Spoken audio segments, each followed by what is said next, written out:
how you doing? This is Fundestein again. And we have today Lane Belone. How you doing? Can you introduce yourself and talk a little bit about your journey as an entrepreneur? Yeah, well, thanks for having me. And so I was in the military for about 12 years. And of course, in the military, a lot of people, especially if you pass the 10-year mark, a lot of people say, hey, you should do 20 years. And for whatever reason, I decided not to go the full 20 and get the retirement and everything, because I knew I had something else that I wanted to pursue. And that began my entrepreneurship journey. And so I had about a 12-month plan getting out of the military, and had some fun, and moved down to Panama and with my wife, and had some good times. And for me, my first initial part of my journey was to use my GI Bill to go to school full time, so I had a little bit of financial stability, and then so I could kind of side hustle or try to experiment or figure out what my entrepreneur, journey, looked like. Because I had no idea, I was just, a guy that was following his heart and going with the flow. And so that's what happened. I went to school for about a year, and then basically a couple of things happened. I met my now business partner, Khun, great guy. We just co-authored a book called Unshakable Alpha. And, so I met him while I was still in school, and we were kind of in this kind of wanting to do stuff together. And so I was at school full time for a little while. And then basically it was like, well, do I just go all in, or do I keep kind of one foot out the door, one foot in the door kind of thing? And so I decided I'm going to go all in. I'm going to go for it. And that was a couple of years ago. And so him and we produced an online course together. We had a coaching and consulting group, and we did that for about a year. And then after about a year, we started talking to the previous owner of a veteran entrepreneur tribe group on Facebook. And he was actually leaving the group, and then we started to take over. And so we started the veteran entrepreneur efforts, and being able to use our, life's experience and his business experience and my special forces experience to kind of put it all into a concerted effort. And, for us, it's the collaborate, elevate, and support principles that the vetpreneur tribe, operates under now. And so we did that, and then, we did a couple other things, and now we're on our next evolution of our business journey together. And I think the biggest thing that I would say that has been just a macro lesson is that a lot of times people are trying to adopt a business model that isn't in congruence or isn't in alignment with themselves, like their identity and their purpose for their lives, themselves. And when we try to just pick a business model, and not have alignment with it, it's like putting a cylindrical object in like a square hole. Like, it doesn't really fit. And so the cure, or the problem solve, is basically work from the inside out. And so that means identifying who you really are and how you interact in the world, and what is your purpose, and what are the things that you really enjoy doing. And when you clearly define what those are, then it's much easier for you to find a business model with a specific problem set that it solves, a specific mission and vision for that company. So whenever you have all those things aligned, then you're going to be operating under much more enthusiasm for life and business. You'll realize success that much faster, because everything is working in your favor. And it's not that you're trying to get monetary success, but you kind of hate your life because you're working too hard, or you're in a business that you don't really believe in because it's selling some kind of product that, doesn't resonate with you as a person. That'd be like a healthy person selling Coca-Cola, like there's an incongruence there. And so the more we can identify who we are, how we interact in the world and what we want to do, and then align a business and business model, then it's that much easier for us to really crush it in business, crush it in life, and create the impact that we all know that we want and deserve. That's so true, right? There's no such thing as a business fit all. You have to build it step by step, but it makes sense to you. And especially in the beginning when you build it all by yourself. You know. Well, a lot of people are opportunity-based entrepreneurs, and because there's a lot of opportunity out there. But whenever you have a life vision or a life, vision entrepreneur, or if you are led by something that is more meaningful than just opportunity, because there's literally opportunity everywhere. There's opportunity in every sector, every industry, and we can get caught up in just kind of moving from opportunity. And, we might find success, we might find ways in which we win for our business, but then we're like, oh man, like it just doesn't mean anything. Like I don't really care about it anymore.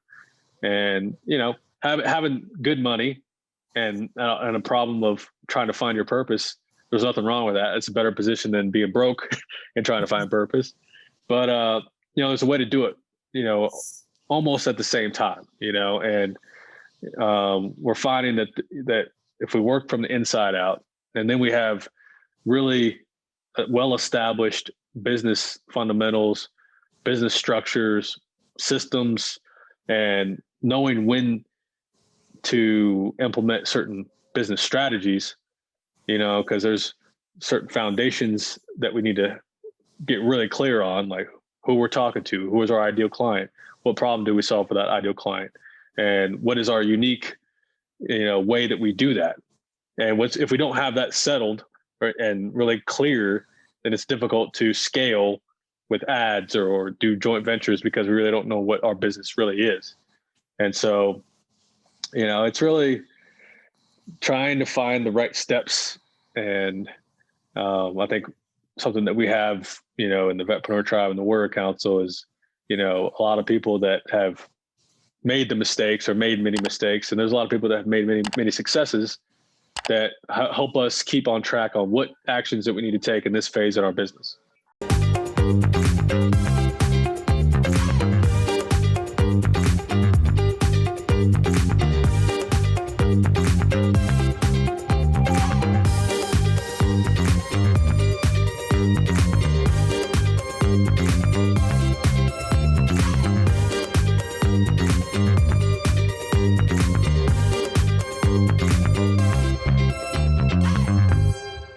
Okay. So like, would you recommend that people that are starting like take some personality quizzes? Because I know they know themselves, but you need to know yourself to a even deeper level, right? You need to analyze what are your habits, what are your customs, and what is your weak spot and what is your strongest spot. Even time management and all that stuff that come into play. So would you recommend that they take maybe a personality test or something like that, like a DISC analysis tool or something like that? Yeah, so I recommend that there's a lot of external indicators that we can gather for ourselves, including the Colby, the DISC, these other types of personality tests. These can point us in the right direction. Right. But these are only, snapshots of where we might be. And I don't think a test can definitively tell you, exactly who you are, but it can definitely point you in a very good direction and give you some really good indicators of how you might be showing up in the world, and you might not have known it. And, but again, I think it's, that's the first layer. These are external things that could take, 15 to 30 minutes. Sometimes they're a little longer for these types of tests.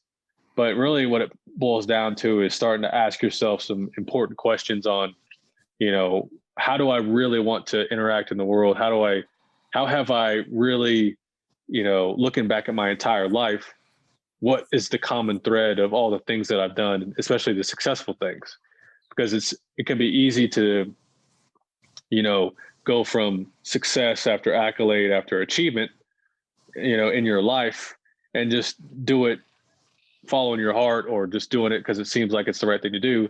But almost always there's like this kind of thread of what is the common thing among all these activities, all these successes, all these accolades. And for me, it was like, in special forces, I mastered many different specialties, Arctic warfare, desert warfare, surveillance, counter surveillance, sniper, and all these different types of skill sets at a very high class or high world class level. And, I was just doing it because that was what I needed to do. But I also really, really enjoyed it because it was really fun. I liked the idea of doing something very difficult, mastering it very quickly, and then applying it, in certain capacities, around the world. And, so because I did all those things, I just noticed that I'm just a curious explorer. I'm a person that just likes to explore the next horizon, the next mountaintop. And that was the running thread of my whole journey. And then, of course, afterwards, after the military, I continued to travel. I've traveled, 40 countries and did a lot of different types of things in life. And I'm still going to do that because that's what I like to do, and that's just me being honest with myself and asking the tough questions of, like, what am I really about? And sometimes, asking our friends can be good indicators. Like I had a really powerful epiphany a couple years, well, probably about 5, 6 years ago. One of my best friends growing up, him and I, we did a lot of things together, but one of the things we did was play Grand Theft Auto, the video game. And he's like, hey man, like, I don't know if I ever told you this, but like, when we used to play Grand Theft Auto, like, I'd always be focused on the missions. And then you, Lane, you were always like trying to find the hidden boxes. Like you weren't trying to beat the game. You were trying to explore, and I was like, man, that's such a simple, small little like thing in my life, but it kind of almost told me like who I am as a guy. Like it's cool to go do the missions and beat the game, so to speak. But what I enjoyed the most was just the exploration of the game, trying to find these hidden boxes or whatever they were, um, so asking yourself these powerful questions, asking other people like, hey, if you were just to like, sum up my life, like, what would you think that I like to do? Looking at all the stuff I've done, and of course, this is external feedback. This is other people's opinions of our own journey. And so we can't, just say that, okay, that's what he said. I mean, if it resonates, absolutely true. But if like someone says, like, hey, I think you should be doing this, or well, it seems like you've been doing a lot of that. And it's like, oh, that's not really why I was doing that. Just take it, say thanks for the feedback. I appreciate your perspective. And then, that's it. You don't have to, somebody else's opinion, somebody else's perspective on our journey. We don't need to take it in unless it's true for us. And so as we gather all this data, then we'll start to craft, how can we show up more powerfully in the world as our most authentic, truest self. And, it's like, okay, once I identified that I'm a curious explorer, I like to try a whole bunch of different things and just, go to the next horizon or the next mountaintop and just see what's there, because that's how I like, that's how I like to operate. I realized that. And then the next step is to have the courage to do that with full enthusiasm. And sometimes that could be difficult because stepping into your own greatness, stepping into who you truly are can be a difficult thing because, this might be the most important thing in your life. And what if you fail at it? What if you're not good at being you? Like, these are thoughts that we have. They're absolutely not true, but they can hold us back. And they can stop us from taking massive action to becoming our best selves, from expressing who we truly are, and really finding that happiness and fulfillment that we know we deserve, but we're just kind of scared. We're fearful that, what if I fail at being myself? What if I'm not as good at being myself as I thought I should be? So and this is where community, friends, people that care about you can help push you in the right direction.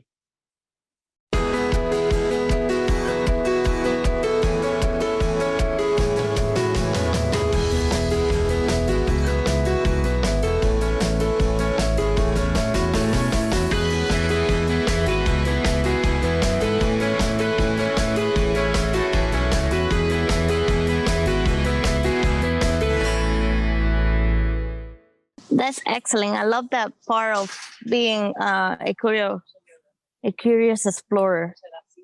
I love all that. I believe that every single business idea is a new adventure, and that definitely resonates with me.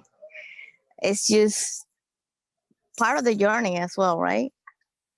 You don't have that excitement and that build up to it. It becomes boring. And some people, like, maybe they just go, they have other ways, but if that's something that excites you, you need that rush. I think that's part of being the entrepreneur. You need that adrenaline rush that motivate you to continue and to build that resilience that you're going to need big time. So I love that. I definitely love that. It resonates with me a lot. Yeah. And on the flip side, though, is that, being a curious explorer and going out for the new adventure and the new thrill and the new things, there's an element of stability that we all need, and an element of kind of like foundation to where, I want to be secure in my home, secure with my relationships with a certain amount of people, whether that be your family that you live with or loved ones that live in your hometown, or friends that live in your hometown, so, having that security, plays a role, especially for an explorer, and some people would rather, spend 80% of their time exploring, and then I'll just come back for a couple of weeks and then I'll be off on the road for another couple of months or whatever. I actually just spoke to a friend yesterday, and for 7 years in a row, he was out of the country for 8 months out of the year. And he went to all over the place: Antarctica, Egypt, all over India, Asia, South America, United States, Europe, all this stuff. And he's a photographer, and he takes these amazing, beautiful pictures. I mean, these are just stunning. And last year, he was going to be gone 10 months out of the year. 2020 was going to be 10 months out of 12 months. And of course, we all know how, 2020, rolled COVID, and all of his trips were canceled, and ended up just staying home and with his wife. And all last year, they created a really nice garden at their house, and building these, that wasn't his intention to, build a garden and have this kind of like home, literally rooted at his home. But, that's what happened. But, to go back to the whole balance, so some people are homebodies, they love to be home most of the time, or in their hometown, their community, but they may go travel and explore just a little bit, so where are you at that spectrum? Where do you find yourself on that spectrum? And that's what you have to ask yourself. And that's the truth. I know that every time I travel somewhere, it doesn't matter if it's for work, it's for business, or whatever reason, or family vacation, I get invigorated. I get, it reset me and give me more energy. So yes, you have to know yourself. You have to understand what motivates you and what drives you, and prioritize. Because maybe you enjoy something, but you still have responsibility. So don't forget about those while you go after what you really like. 100%. I love that. And then one quick question. I know you mentioned your partner, Stephen Khun. Choosing a partner to work with is a very difficult decision, right? Because it's not always work out. But you guys used to work together very well. And especially you're both very different. How do you know it's the right partnership? How do you know it's going to work? Well, you never know that it's going to work, but so one, know thyself. And so this is what we were kind of talking about the whole first part of this podcast, is that whenever you know who you are, how you interact in the world, what you want to do, and what makes you feel alive, when you know that about yourself, it's much easier for you to identify that or attract somebody else that knows who they are, knows how they interact in the world, and knows what they want and what they want to really do. So when two people know that about themselves, and we just talk for 5 minutes, like, hey, what are you into? Like, what's going on? What are you trying to do? And you'll know immediately, so that's the kind of intuitive knowing, that like, okay, no, they're definitely going on that route. I'm going over here. So that's the kind of short answer. There's a formula, or kind of these 3 principles that we use in our book: past performance, current principles that you live by, and vision for the future. So past, present, future. And so, if you look at somebody's past, their performance, how well do they perform? And it doesn't have to be exactly what you're trying to do with this partner right now, but past performance is as an indicator that if they did well in X, Y, and Z, X, Y, and Z, X, Y, and Z, they're most likely going to do well in this new thing, even if they're kind of a quote beginner at whatever it is that they're doing. Obviously, it depends on where you're at in the partnership, and if you're both kind of beginning on a new thing and you're going to figure it out and grow together, that's something. But if you're two both very experienced entrepreneurs, and you're bringing a very highly skill set into the mix, so that way you can kind of move forward with each of your skill sets, then that's another thing too. But past performance, doesn't always need to be the same exact thing that you need to do right now. Depends on where you're at in your journey. Principles that you live by, these are things like, honesty, integrity, transparency. Those are 2 or 3 principles that Stephen and I hold dear to us. And honesty with ourselves, honesty with other people, how we communicate honesty, and the byproduct of that is integrity. And so if we know the principles that we live by, and we know the principles that the other person lives by, well, it's really easy to find if we're congruent, if we're compatible. Because somebody that's willing to cut corners, so to speak, and do the kind of dirty stuff that is going to get results quick, but then in the long term, might lead to something that's not advantageous for the company or for ourselves. So understanding how we live our life, and if those principles are congruent with each other, that's an indicator that it's going to be a good partnership. Then of course the vision for the future is like, we as entrepreneurs want to create something, create a product, create a powerful service, create a vision for how we want entrepreneurs to interact with each other, or elevate, all these different things. So what are our vision as 2 individuals, and how much they overlap? And, it could be that each individual, each partner brings together 50% of the vision, right? Or maybe it's 80-20. So one person's more of a visionary, and the other person has some good visionary ideas, but it's mostly one person.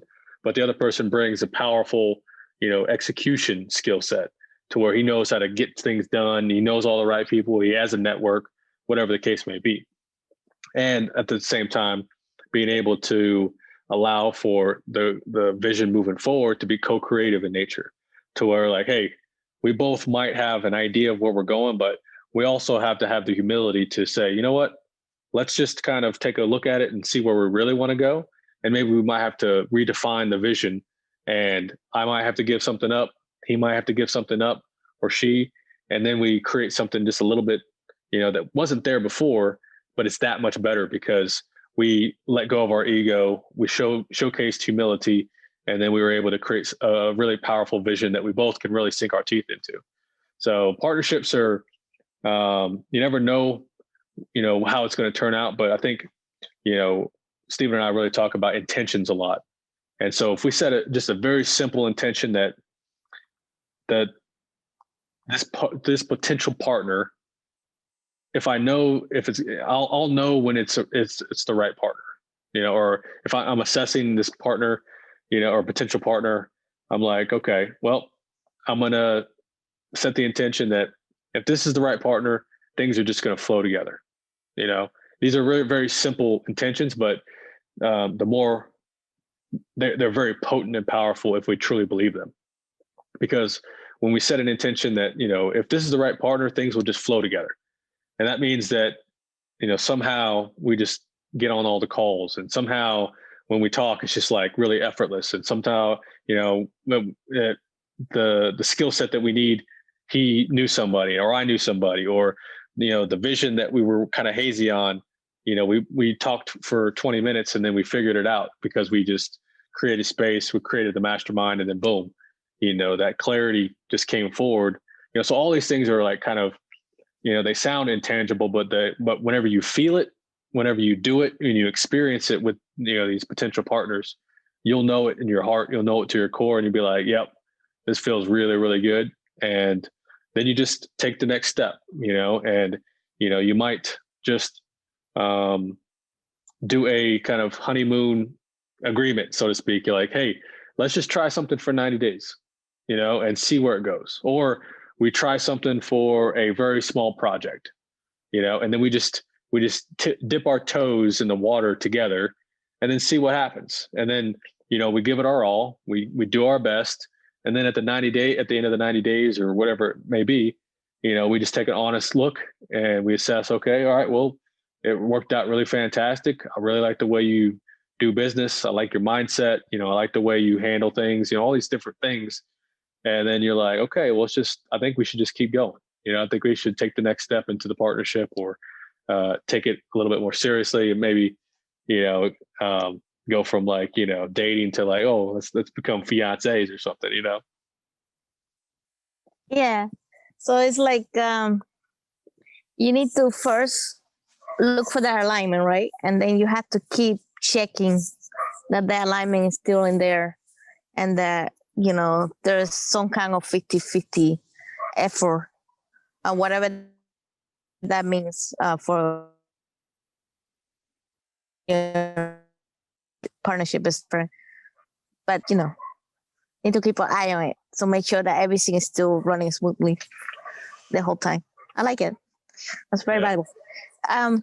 So I know you mentioned the book, The Humble Alpha. So where people can buy it on Amazon? Yeah. You can find the Audible, the Kindle, and the print on Amazon. And it's also available on iTunes as an audiobook. Yeah, that's where you can find it.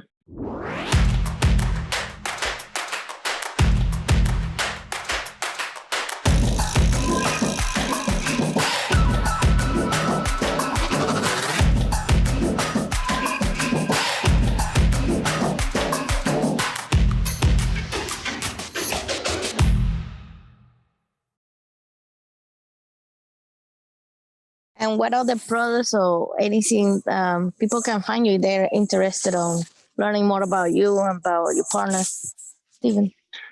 Yeah, so we're both on Facebook. Stephen is Stephen Eugene Khun, and I'm Lane Balone. And we're both active on Facebook. We're both active on Instagram. And if you're on Clubhouse, Stephen's very active on Clubhouse at Stephen Khun.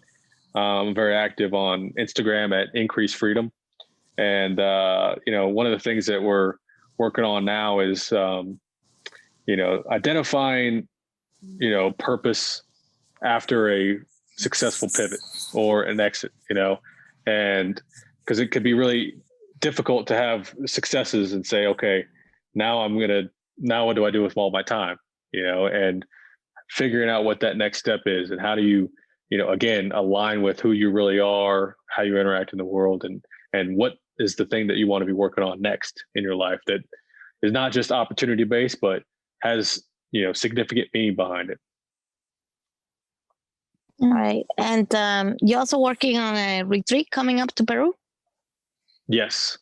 So, so Stephen and I, we work with Sacred Plant Medicine, and we have put together a really powerful and beautiful experience down in Peru with San Pedro, ayahuasca, and of course, visiting and exploring ancient ruins, including Machu Picchu. These transformational experiences are incredibly powerful. And it's for those people that know that they're tired of dealing with something in life. Like they've kept on experiencing over and over and over. And now is the time to finally deal with it, time to address it, look at it in the face and say, you know what, I appreciate you. I appreciate this experience, but now it's time to move on to the next abundant phase in my life, or successful phase of my life, or happy phase of my life. And really knowing that it's time right now to do that. And that's part of what the experience can offer. Everything up. Yeah. So it's a really powerful experience. So it's like hitting a reset before powering up to the next level. Exactly. Yeah. It's letting go of the old, just doing a defrag on your system, hitting that reset button, and building this kind of empty space to where now I can feel greatness. Now I can feel abundance. Now I can feel success. Now I can feel great relationships. Now I can feel, happiness into this empty space, and then live your best life. Sounds like an experience that nobody wants to miss. Yeah, I think they should join. Yeah. So if you're interested, go to humblealpha.com/Peru, and you can find out more information. And then if you're very interested, or you want to check out the itinerary, it's on that site, and you can have a chat with us if you're interested, and we'll determine if now is the time for you or if it's not. Well, any last words or any book that you recommend? Well, you got the Humble House, but definitely. Yeah, there's I guess the running theme is, it's not a race to, chase success. It's about understanding who you are as a person, and just being just perfectly okay with who you are right now, and then taking very small steps into the person that you're becoming. And it doesn't have to be complicated. It doesn't have to be serious. It doesn't have to be heavy. It can be a very beautiful, gradual, progressive type of journey, to where each step that you take, it's filled with joy, fun, beauty, playfulness, impact. And that's the life that you can build for yourself. And it's about setting the intention to do so, trusting yourself, and then having a powerful, supportive community that can help you every step of the way, especially whenever you feel down, or you feel like you're not worth it, or you feel like, man, am I doing any of this right? And that support system, that community behind you, is going to give you the advice. It's going to give you the energy. It's going to give you the support, everything that you need in those moments, especially when you need it.